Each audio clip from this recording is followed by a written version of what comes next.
Hey there YouTube, this is Dreamfrost, and I want to share things.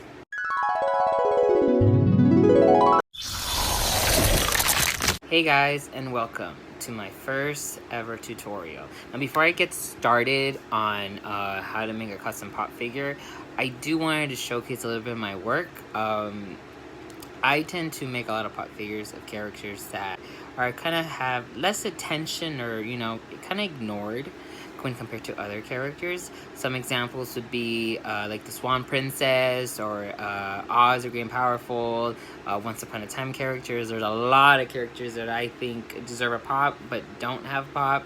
Yu-Gi-Oh characters, Digimon characters, especially like, have you guys seen Digimon pop figures? Yeah, not a lot going on there.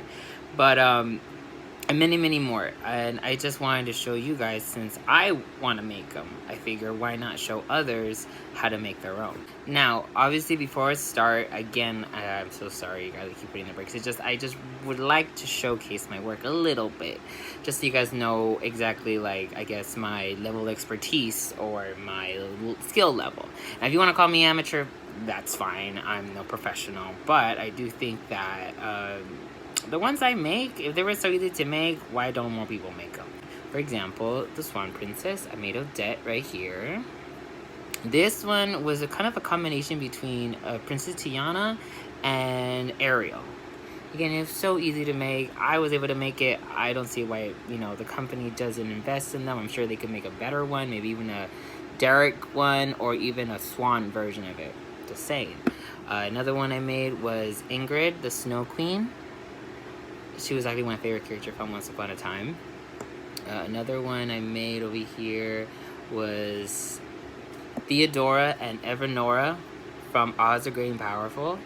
I love these two from that movie. I wanted to make a Glinda, but these were more of my favorite characters, and I love the actresses that played them. Mila Kunis and I think her name is Rachel something. Another character I made that's kind of like very forgotten, I don't know if you guys remember, is Eris, Goddess of Destruction. Discord, I should say. She is from Sinbad, from DreamWorks. Like, I guess really back in the early 2000s, they made a movie called Sinbad and Legend of the Seven Seas, or I think it's Sinbad and the Seven Seas. And I instantly fell in love with her. I was like, oh my god, she could have easily been another wonderful villain or popular Disney villain, but she's DreamWorks, so of course not. These are more of my early works. Some of my most recent work, however, was my Valentine from Yu-Gi-Oh! I made Speedy from Teen Titans. And then another one I made was Anastasia.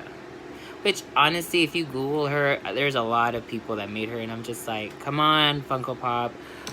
Everyone wants her, everyone's making their own. Why can't you just make, an original, or not original, but, an official one? So today, in this video, I will be making an Ishizu pop figure. And now, as many of you know, when you make a pop figure, there are several steps. Picking out a pop for the base model, it's like it can be easy depending on the figure you want to make. I did a lot of digging, a lot of researching which figure would be the best for Ishizu, and I found that a Jasmine pop figure, this one specifically, her peasant look one, would be the best one to start with, just because she already has a skin tone and even a little hood, and then we'll just work on the rest from there. So for this project, you will need the pop figure, of course, an X-Acto knife, a proxy sculpt clay, both part A, part B, and make sure it's air drying, sanding paper, the paint. Now with the paint, you can go cheap only if the pop or the figure is just for you. Because ultimately, if you want to sell it or impress others, the cheap paint won't always have the nicest finish. However, if you want to impress others or sell your figures, you can purchase the Citadel paint. This paint is made for figure making. I have invested in a little bit, and its outcome's always really good. It's really strong. You just need a little bit. Now, I understand that some people don't always have that money, and you don't have to do this, really. Like, you can get amazing projects with a cheaper paint, but I have it, so I'll use it. a sealant. Now, with the sealant, guys, it cannot be overlooked. Trust me, I used to overlook it and I always had my paint come off very easily off my figures. So trust me and trust everyone when they say that you need a sealer or any kind of sealant. You can use the spray one, you could use a glossy one, which is like this crystal clear one, or you can use this matte finish. I like the matte finish one just because it doesn't look too shiny afterwards. But the one I've been using a lot more has been this matte varnish one. It's liquid. It dries within like an hour, and it's like it just really makes the figure sturdier, cleaner, and yeah, it does make it shiny, but it protects it. Trust me on that. And finally, you'll just need a hot cup of water. The hot cup of water is what we'll be using to make the head soft and squishy and a lot more easier to work with. Now, you don't have to do this step, but I found that it's usually in a lot of tutorials, and I found from experience that personally it is easier to work with the head like that. The next thing that we'll be doing is using our X-Acto knife to cut out the parts of the pop that we won't need. This is the part where we try to get our pop figure to try to look a little more like the character we need. And afterwards, it should look something like this. I mean, you could always cut off more if you want to, but this is what I felt was necessary to cut off, at least for now.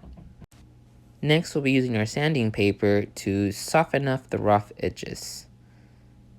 And once you're done, it should look something like this. Next, we'll be using the epoxy sculpt clay so we can mold in the parts that we want to put on the figure so it'll look a little more like the character, you know, to form that perfect silhouette. Now, what you do is you take a piece from one of the little jars and you try to take the exact same amount from the other one. Now, this is the fastest drying one, and I found that it's the most sturdiest once it dries, so you don't have to worry about your figure breaking or about it being too fragile. But it is my experience, however, I have used other clays. You don't have to use this clay. I know it's a little pricey, but this is just the best one I have found when it comes to doing this. If you have the money for it, go ahead. If not, don't worry about it. And then you just mix these two pieces of clay until they are about one color, like a very, very light gray kind of color. It should be sticky.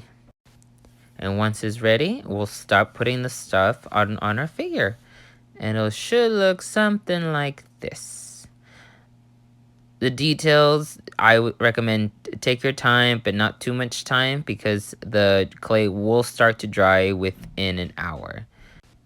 Next, we're going to use the sanding paper to soften off any rough edges that we might have forgotten and to try to get rid of any fingerprints that we have accidentally put on the clay when working with it. Now, with this part, again, the figure will be yours. I mean, if it's yours and you're just going to keep it at home, you don't have to worry too much about getting every little crook and cranny. But if it's done professionally, if you want to sell it, this is the part where I recommend like really getting every surface to make it look really smooth and even. And it's I also use this part to try to blend the clay into the figure so you can't really tell that it's two different pieces of material onto one figure.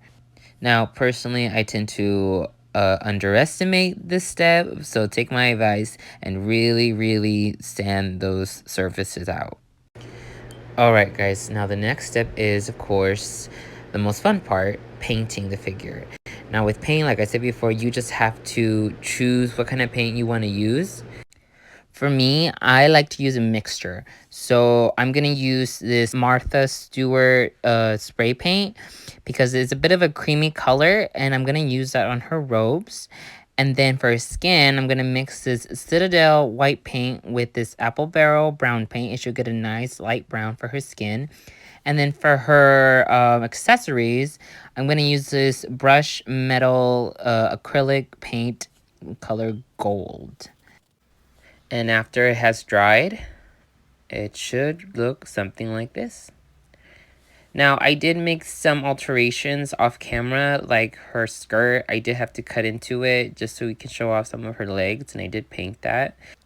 I also had to cut off a bit of her leg to add the golden anklet, and then I did make a Yu-Gi-Oh card out of the clay, and then I painted it separately, and then I glued it onto her hands, and so it looked like her hand was holding something anyways. Well, anyways, once you have painted it and it's all dried, you can go ahead and just pop it back into place, like so. Now, something else I forgot to mention, I just used green paint for the gem on her forehead, and also the stance. You can get a stance, you can make a stance, like that will be all up to you. Honestly, she might not even need one, but again, I'll leave it up to you. And now for the very last step, we're gonna apply the varnish or the sealant. Now, I was going to use the liquid matte varnish one, but that one tends to make it kind of shiny. And since the paint already gave her a shiny finish, I'm just going to use the matte sealant instead. I shall play this card.